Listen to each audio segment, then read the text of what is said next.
जहां विश्वविद्यालयों का बकाया वेतन रिलीज किया गया है। शिक्षा विभाग ने वेतन रिलीज किया है। शिक्षक कर्मचारी का वेतन रिलीज हो चुका है। अतिथि शिक्षकों के लिए वेतन रिलीज किया गया है। 1600 करोड़ रुपए जारी किए गए हैं। विश्वविद्यालयों को विभाग ने निर्देश भी दिया है कि 1 महीने में वेतन आप दे दे। तो 1 महीने में वेतन देने का निर्देश, तो विश्वविद्यालयों का बकाया वेतन रिलीज किया गया है और ऐसे में विश्वविद्यालयों को विभाग ने निर्देश दिया है कि 1 महीने में वेतन आप दे दें।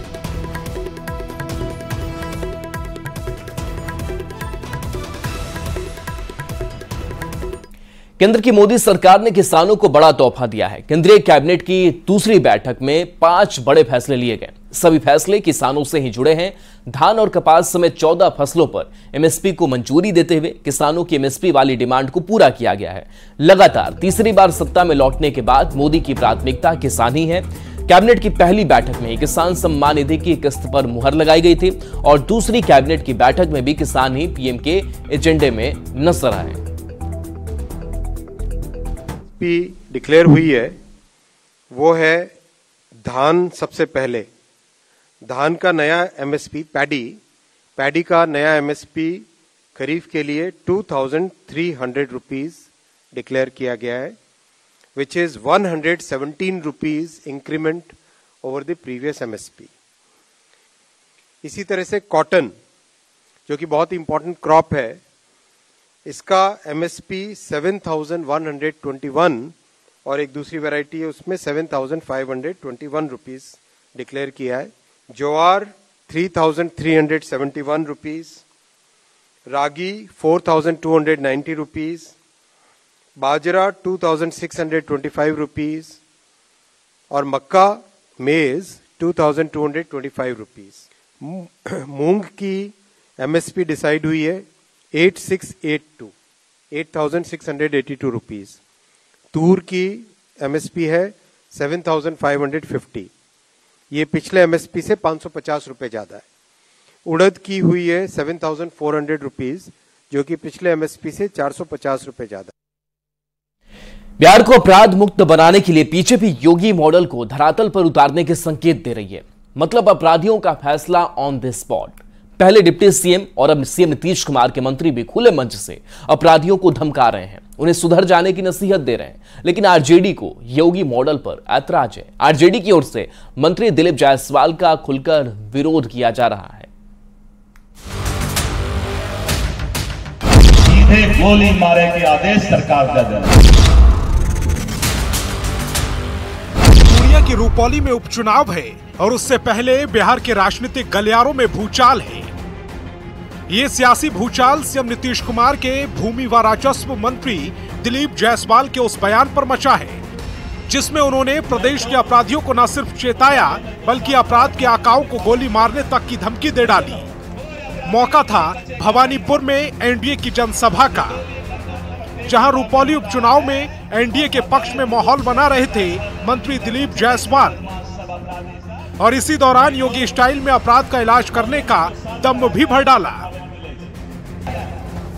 कि प्रत्येक जिला में एसआईटी का गठन होगा, अलग से पुलिस बल का गठन प्रत्येक जिला में हो रहा है और अवैध रूप से जो राइफल गोली लेकर चले थे बदमाश सब अपराधी सब, सीधे गोली मारे के आदेश सरकार का दे रहा है।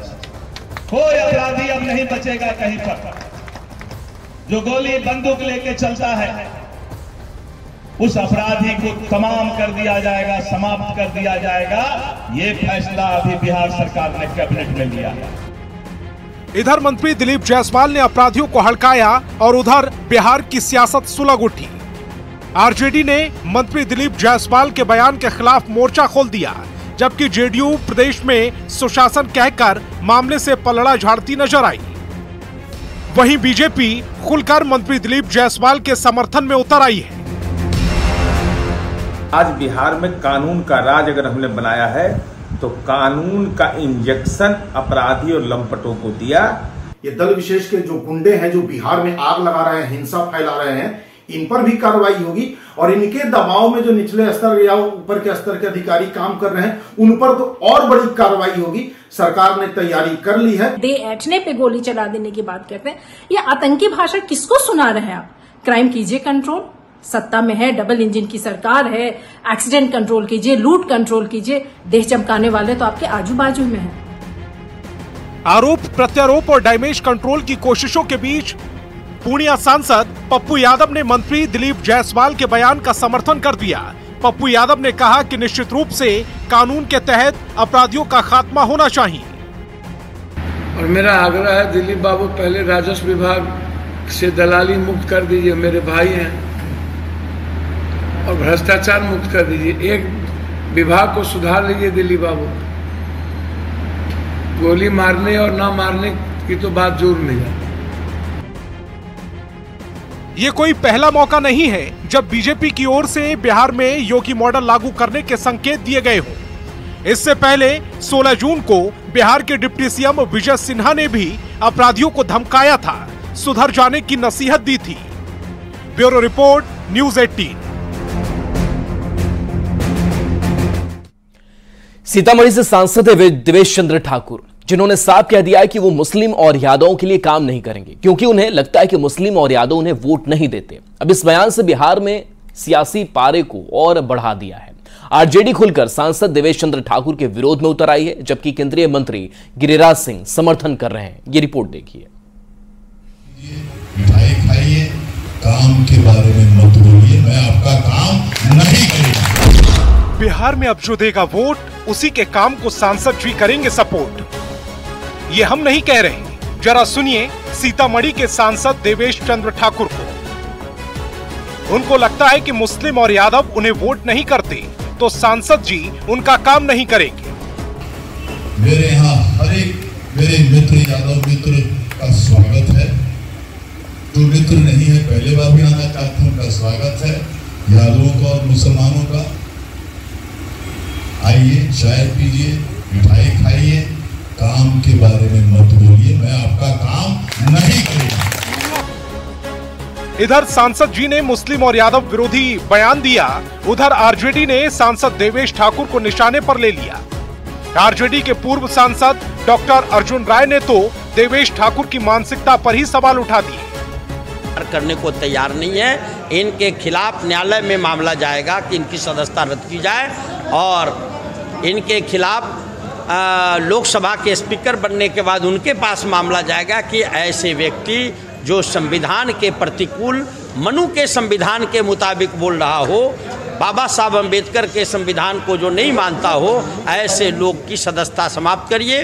ये सांसद के अर्हता को पूरा करने योग्य व्यक्ति नहीं है।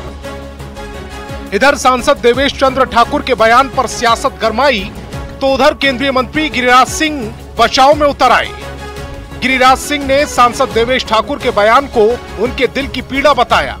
कहने लगे कि सांसद जी ने सबके लिए काम किया, कम वोट आने से उनका दिल टूट गया है।